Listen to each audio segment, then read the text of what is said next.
ओम शांति। प्रजापिता ब्रह्मा बाबा की वाणी 20 जुलाई 2023। ये मुरली का सेकंड पार्ट है। फर्स्ट पार्ट में बाबा ने बताया कि पूरा सतयुग एक ही शब्द से चलता है, बस प्यार। अगर आपको बाप से प्यार करना आया, माना प्रेम की परिभाषा आ गई। और जब सही में प्यार की परिभाषा और प्यार करना आ जाएगा, तब कहेंगे सच्चे सच्चे देवता। और बाबा ने कहा कि परिवार को छोड़ करके नर्क नहीं बनाना है, परिवार में रहते हुए उस परिवार को स्वर्ग बनाना है। ये सच्चा ज्ञान है कि मुझे परिवार का भी ध्यान रखना है और मुझे सेवा भी करनी है। बाबा से प्रश्न किया कि बाबा ने कहा कि अशरीरी निराकारी बनकर के घर आना है, तो उसके लिए कैसे पुरुषार्थ करना है। ब्रह्मा बाबा ने बताया, अच्छा, अशरीरी बन के मतलब आप बाबा के पास बैठते हो, अपने आप को समझो मैं कौन हूँ, अपने स्वमान में टिको और पूरे परम धाम की यात्रा लगाओ। मालूम है कौन सी चीज़ आत्मा बनने नहीं देती? ये देह भान, मेरापन, मेरी वस्तु, मेरी चीज़, मेरा ये, मैं, ये सारी चीज़ें अपने आप को आत्मा नहीं बनने देती। एक बात बोले, जब दुनिया में भी कोई सेवा करने जाते हैं ना, कहाँ गुरुद्वारे में देखना, कहीं भी देखना, कोई कितना भी बड़ा बिजनेसमैन होगा, वो भी अपना शर्ट निकाल करके जूते साफ करने लग जाएगा। वो अपने रुमाल से सबके जूते साफ करेगा। इसका मतलब जैसे ही उसके द्वार में अंदर गए, तो मैं बहुत बड़ा बिजनेसमैन हूँ, मैं फलाना हूँ, मैं ढिकाना हूँ, सीढ़ी के बाहर सब छोड़ दिया और अपने साफ कपड़ों से मैले जूते साफ कर रहे हैं। इसका मतलब देह भान खत्म, ज़ीरो, बस सेवा। समझ में आया? यहाँ उल्टा होता है। बोलते ना भक्ति मार्ग, भक्ति मार्ग। अब भक्ति मार्ग बताओ। जो इतना बड़ा बिजनेसमैन गुरुद्वारे में बैठकर जूते साफ कर रहा है, वो अच्छा है, या बाप का बनने के बाद मैं फलाना, मैं ठिकाना, मैं ये, मैं वो, ये सब चीज़ें कर रहा है, वो अच्छा है? आप बताओ, आप बताओ क्या अच्छा है, कौन सा अच्छा है? जो गुरुद्वारे में जा कर के अपने रुमाल से जूते साफ कर रहा है, अपने शर्ट से जूते साफ कर रहा है, उसको देह भान है? नहीं है, बिल्कुल देह भान नहीं है। और देखो बाप के बच्चे, एक तो सेंटर संभालने वाले बच्चे क्या करते हैं, मेरा ये, मेरे स्टूडेंट, मेरा फलाना, मेरा ये सब चीज़ें, तो ये क्या है? उनको तो ज्ञान ही नहीं मिला। उनकी स्थिति इतनी ऊंची है और बच्चों को तो ज्ञान मिलने के बाद क्या हुआ? दे अभिमान। मैं झाड़ू क्यों लगाऊं? मैं तो सेंटर की इंचार्ज हूँ, मैं तो इतने सारे सेंटरों को चलाती हूँ, मैं बड़ी बहन हूँ, मैं पोछा क्यों लगाऊं? मैं खाना क्यों बनाऊं? मैं तो सरकारी नौकरी पर थी, मैं तो बिजनेसमैन थी, या मैं बहुत बड़ा व्यापारी था, या कुछ भी काम था, मैं ये काम क्यों करूं? क्या आपको मालूम है आप इस काम से किसका परिचय देते हो? अगर आप कोई भी कर्म को छोटा बड़ा नहीं समझते, तो आप दिखाते हो कि आपको आत्मा का पाठ पक्का है, मजबूत है। और ये सोचना कि कोई मेरे को देखेगा कि मैं झाड़ू लगा रहा हूँ, ये तो मैया के दिमाग में नहीं है। वो भी अपना साफ सफाई करना शुरू कर देती हैं। कुछ भी नहीं, दे अभिमान खत्म करो। अपने आप को ऐसा बनाओ कि दे अभिमान हो ही नहीं किसी चीज़ का। झाड़ू लगाओ तो सोचो मैं अपने बाबा के घर का कोना कोना साफ कर रही हूँ। जैसे जैसे आप घर में झाड़ू लगाएंगे, तो आपके मन में झाड़ू लगेगी, आपके मन का कोना कोना साफ हो जाएगा। बर्तन साफ करते हो तो आपके मन की दीवारें एकदम चमकीली हो जाएंगी। बर्तन के साथ साथ अपने मन की दीवारों को रगड़ो। बर्तन मांजने से चमक जाते हैं ना, ऐसे मन की दीवारों को भी रगड़ने से चमचमा जाएंगी एकदम। फिनाइल का पोछा लगाते हो ना, किस लिए? खुशबू हो, स्मेल ना आए, तो मन में भी बढ़िया सा फिनाइल का खुशबूदार पोछा लगाओ कि मन महकता रहे। ऐसा करते हो ना?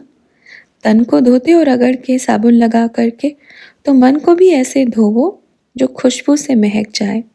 समझ में आया? तब बताना कि आपकी स्थिति कैसी है, और आत्मा नहीं बना जा रहा तब भी बताना। आत्मा यूं 1 सेकंड में बन जाएंगे और फिर बाप के घर की यात्रा करेंगे, अपने घर की यात्रा करेंगे। सारा कांटा कहाँ अटका हुआ है? देह अभिमान पे। वो निकल गया तो सब खत्म। कोई काम नहीं करना आता तो उसको करो, सीखो, उसको करके देखो। कोई को तो बाथरूम साफ करने में भी हम बाथरूम साफ क्यों करें? अरे नहाता कौन है उसमें? आप ही तो नहाते हो और दिखाते ऐसे हो कि मैं बाथरूम साफ क्यों करूं? क्यों? उसमें कौन नहाते हैं? आप अपने आप से ही घिन कर रहे हो। इसमें क्या आप बाथरूम साफ करने वाले स्वीपर बन जाएंगे? अगर बाथरूम साफ करेंगे तो क्या बनेंगे? आत्मा की मैल धुलेगी जो कई जन्मों से चढ़ी हुई है। समझ में आया? आपकी देह को कोई साफ करने आता है क्या? नहीं आता ना? आपके देह रूपी घर को कोई साफ करने आता है या आप अपने आप करते हो? जिस घर में आप रहते हो उस घर को कौन साफ करता है? काम वाले। जिस घर में आप रहते हो उस घर को कौन साफ करता है? यही है ना? अब सोचना। ऐसा नहीं कि बच्चे बोलते हैं टाइम नहीं है, टाइम तो होता है, बहुत होता है, पर कहाँ वेस्ट करते हैं? चेकिंग नहीं करते। जब ये चेकिंग नहीं करते तो समझ में नहीं आता, फिर बोलते हैं समय नहीं है इसलिए काम वाली को लगाया है। ऐसा नहीं होता। अपना काम अपने आप करो, ठीक है? हाँ, ये एक अलग बात होती है कि आप कहीं नौकरी पर हो, बहुत बिजी हो, वो अलग बात होती है। और उसमें भी जैसे कि मानो आपने काम वाली भी लगाई है, हमने पूरा दिमाग में बिठा लिया कि उस काम को अब वो काम वाली ही करेगी, ऐसा दिमाग में सेटिंग कर ली, तो इससे क्या आ गया?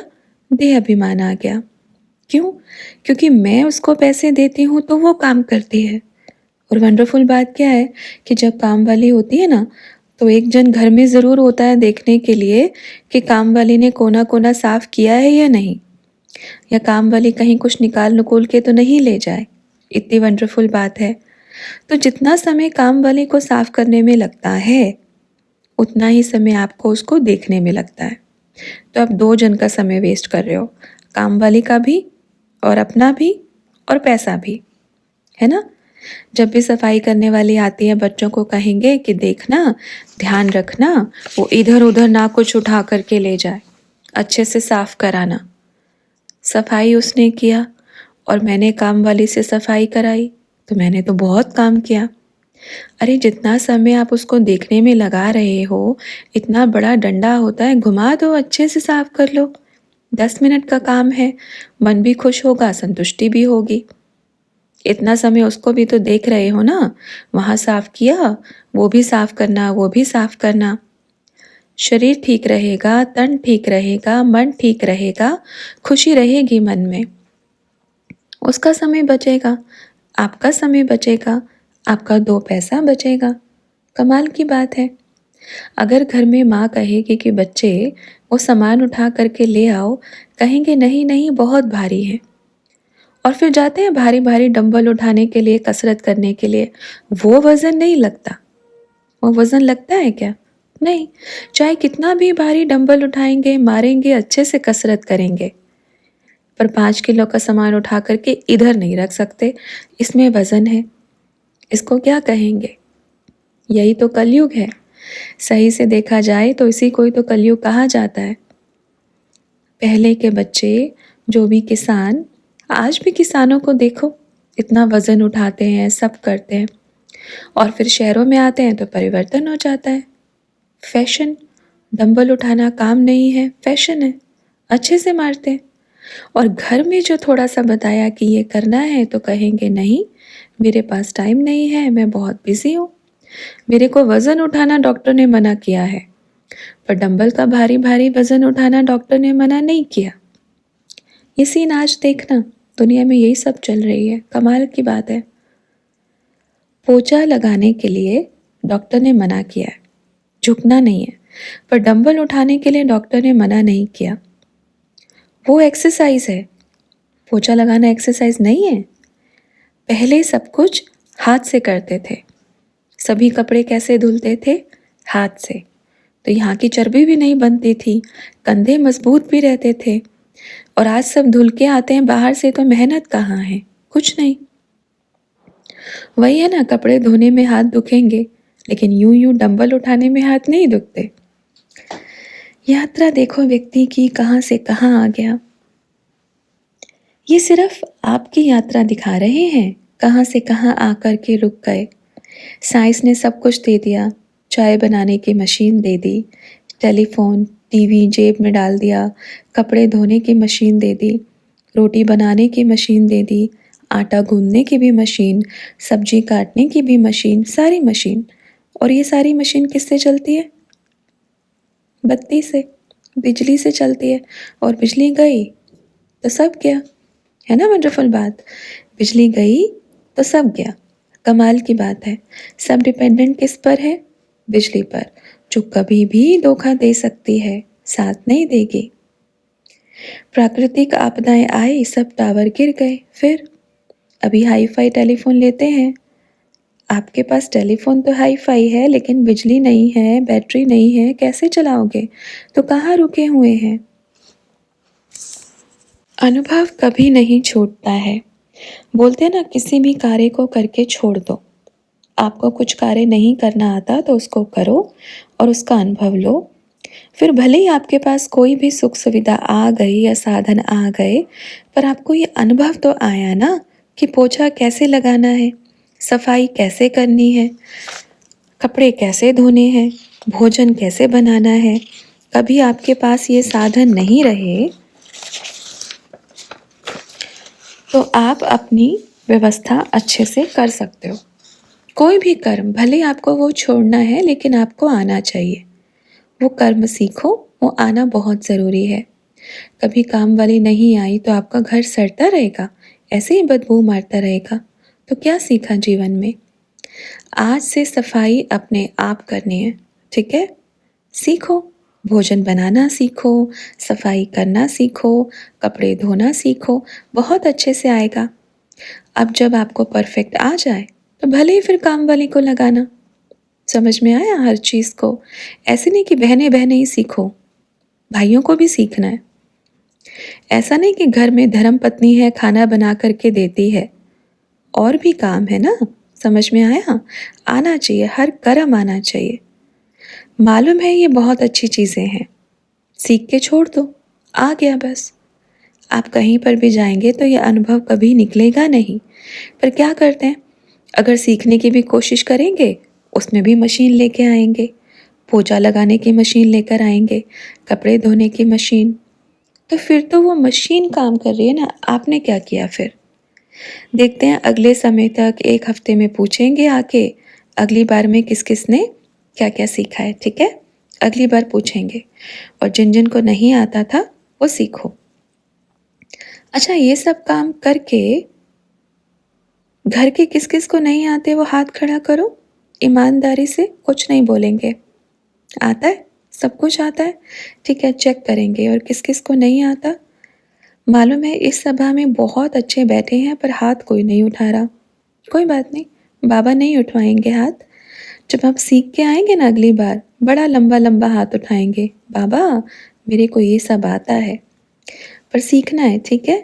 अच्छा, और सीख करके बीच बीच में करना भी है, क्योंकि आदत नहीं छूटेगी, अनुभव रहेगा साथ में। अच्छा बच्चों, बड़ी खुशी होती है ना बाप से मिलके, अपने को भी बड़ी खुशी होती है।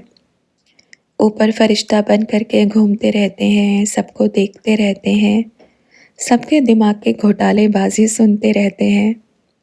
पर इधर आते हैं तो सोचते हैं किसी को नहीं बताएंगे, सबका सुनते हैं, अच्छा लगता है। फिर थोड़ी देर में गुब्बारे भरते हैं, फिर फूट जाते हैं, भरते हैं, फिर फूट जाते हैं। रोज़ गुब्बारों को भरते देखते हैं, फूटते देखते हैं। आप सोचो, ये पूरा गुब्बारों से भरा हुआ है और इसमें फूटते भी रहते हैं। तो बाबा ऊपर बैठकर क्या देखते हैं? कैसे हवा भरी, ऐसे भरी, ऐसे भरी, फिर फूट गए, है ना? अच्छा, बाबा से पूछा, बाबा ने एक साकार मुरली में कहा कि क्राइस्ट और कृष्ण की राशि एक है, तो इन दोनों का क्या कनेक्शन है? बाबा ने कहा सब एक ही पेड़ की टालियाँ हैं, सबका कनेक्शन है, बीज एक है, हर धर्म, ऐसा नहीं कि सिर्फ दो, लेकिन उसका अच्छा रहस्य है। अभी समय नहीं है पर ज़रूर बताएंगे। आपको ये बात याद है ना, मैया से पूछना। और बहुत सारी चीज़ें बच्चों बताई हैं, आप सारी मुरलियाँ ध्यान से सुनो, बीच बीच में आपके रह गई होंगी। जिन्होंने नहीं सुना है वो अच्छे से ध्यान से सुनना, उनको बारी बारी सुनना तो पूरी समझ में आएंगी। देख करके लगता है ना इतनी सारी वीडियो, अच्छा इतने घंटे की, बहुत समय लगेगा। भले ही समय लगे पर अच्छे से सुनोगे तो अच्छा मिलेगा। ठीक है। अच्छा बच्चों, सेवा कैसी चल रही है? जाग के सेवा करते हो या सो के? जाग के करते हो ना तो जाग के करो, सो के नहीं। बाबा से पूछा, बाबा आप कहते हो कि साइंस के साधन अंतिम में नहीं रहेंगे, तो क्या हमको पढ़नी चाहिए साइंस? बाबा ने कहा बिल्कुल पढ़नी चाहिए, एकदम पढ़नी चाहिए, पर बिठा के मत रखो कि ये परमानेंट चलेगा। देखो बच्चे, नॉलेज इस धरती की हर कुछ लेनी चाहिए। इतिहास भी पढ़ो, साइंस भी पढ़ो, सब कुछ पढ़ो, भाषाएं भी सीखनी है वो भी सीखो, पर यहाँ बिठा के रखो, मेरा तो एक बाबा दूसरा ना कोई। मेरी एक पढ़ाई टॉप लेवल की है, वो मुरली है, उसके बाद सब इस दुनिया का है। क्योंकि इस दुनिया में जो भी पढ़ते हैं, इस शरीर के साथ क्या होगा? चला जाएगा, आत्मा में भल रिकॉर्ड हो जाएगा, पर अगला जन्म नए सिर से पढ़ोगे। ऐसे ही होता है ना। तो बिल्कुल पढ़नी चाहिए, पढ़ाई तो पढ़ो, जब तक है तब तक पढ़ो, पर अधीन नहीं होना है। ठीक है। अच्छा, फिर बाबा से पूछा, बाबा ओम शिव की रचना है या ओम ही शिव है? ओम शिव की रचना है या ओम ही शिव है? बाबा ने कहा देखो, आप इस संसार की बात कर रहे हैं ना, इस सृष्टि पर जब पहली रचना हुई, शिव से ओम निकला। सबसे पहले शब्द का उच्चारण ओम हुआ है। सृष्टि का सब कुछ बनने के बाद अब सब कुछ तो बन गया, वाणी नहीं है, भाषा नहीं है, तो सबसे पहले जो शब्द की रचना हुई वह ओम से हुई है। ठीक है। ओम की रचना होती है, इसलिए सब इसी से ही चलता है। आपकी हिंदी पढ़ाई में भी सबसे पहले क्या आता है? अ, आ, उ, ये सब आता है ना। आपकी इंग्लिश में भी ए, ये सब चीज़ें होती हैं। इंग्लिश में बी क्यों नहीं आया पहले? सी क्यों नहीं आया? ए ही क्यों आया? हिंदी में पहले अ क्यों आया? ई क्यों नहीं आया? तो ये जो नॉलेज मिलती है, संगीत में भी कुछ भी लगा लेना, सबसे पहले सृष्टि पर भी एक शब्द उच्चारण होता ओम। ठीक है। और वह जो ओम शब्द उच्चारण होता है, उसको सबसे पहले प्रकृति धारण करती है, प्रकृति उसको ग्रहण करती है, 5 तत्व उसको खींचते हैं, उसके बाद वो सभी मनुष्य आत्माओं में उतरता है। फिर बाबा से पूछा, परम धाम में ओम है क्या बाबा? बाबा ने कहा परम धाम में ओम मतलब किस तरीके से ओम? अगर आकार को देखोगे, आत्माओं के नक्शे को देखोगे तो वही रहेगा, पर जो ऊपर होगा सृष्टि में वही तो होगा ना। मतलब ऐसा नहीं कि परम धाम में ओम ओम ओम ऐसा कुछ उच्चारण होता है। आत्माओं का जो नक्शा बना है परम धाम का, वो उस आकार में भल बना है, लेकिन शब्द पहले यहाँ सृष्टि पर उच्चारण ओम हुआ है। फिर बाबा से पूछा, बाबा जो नहीं बोल पाता है वो फिर ओम उच्चारण कैसे करेगा? बाबा ने कहा मन में करेगा ओम। जो नहीं बोल पाता उसका तो निरंतर ओम चलता है। आपको मालूम है, जो शब्द मुख से नहीं बोल पाता ना, वो निरंतर ओम करता है, क्योंकि वो कुछ और नहीं बोल पाता। ओम करने की ज़रूरत गूंगे को नहीं है, ओम करने की ज़रूरत बोलने वाले को है। ये सच में है। जो नहीं बोल पाता वो ऑटोमेटिकली उसके अंदर वो ध्वनि फिट हो जाती है, वही चलता है उसके मन में। बाबा से पूछा, बाबा मुरली में कई बार बाबा ने कहा है कि भारत का प्राचीन राजयोग मशहूर है, तो प्राचीन राजयोग सिर्फ आत्मा को परमात्मा को याद करना या ओम करना, या ये सब मिला करके है? बाबा ने कहा ओम करने से ही आत्मा और परमात्मा का मिलन होता है। यही प्राचीन राजयोग है। भक्ति मार्ग में देखो, जाकर के बड़े बड़े साधु सन्यासी जंगलों में बैठकर क्या करते थे? ओम करते थे, या फिर ओम नमः शिवाय, या ओम ओम ओम। बस उसी से सारी शक्तियाँ मिलती हैं। ठीक है। अच्छा, आप सभी खुश रहो, बाप के साथ रहो, अच्छे रहो।